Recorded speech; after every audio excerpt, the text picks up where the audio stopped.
መሃሉ ላይ ኪስ ያለው ዳቦ ወይም ቂጣ አሰራር እንመልከት። ፒታ ብሬድ ይባላል። በቀጣይ ቪዲዮ ፈላፍል ሳንዱች ስለምንሰራበት ያን መከታተል ከፈለጋችሁ ፎሎ ማድረግ እንዳረሱ። መጀመሪያ 160 ግራም ለብ ያለ ውሃ ላይ 1 ሻይ ማንኪያ ስኳር፣ 1 ሻይ ማንኪያ እርሾ አድርገን እናቀላቅላቸዋለን። ከ2-3 ደቂቃ በኋላ እንደዚህ አረፋ ካወጣልን እርሾ ይሰራል ማለት ነው። በጎድጓዳ ሳህን ላይ 300 ግራም ዱቄት እንለካና ትንሽ ጨው እናደርግበታለን። የውሃና የእርሾውን ውህድ ጨምረን ትንሽ ዘይት እናደርግና በማንኪያ እናቀላቅለዋለን። ምንሰራበት ጠረጴዛ ላይ አውርደን ለ5 ደቂቃ ያክል በደንብ እናሸዋለን።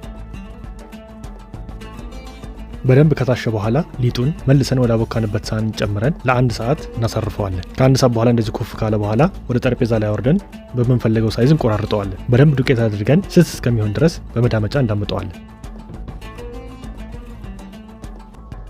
ከተዳመጠ በኋላ ድጋሚ ለ20 ደቂቃ ሸፍነን እናሳርፋቸዋለን። ይህንን ካላደረግን መሃል ላይ ኪሱ አይፈጠርልንም። ለማብሰል 2 አይነት መንገድ አለ። የመጀመሪያው መጥበሻ ላይ እያገለባበጥን ማብሰል ነው።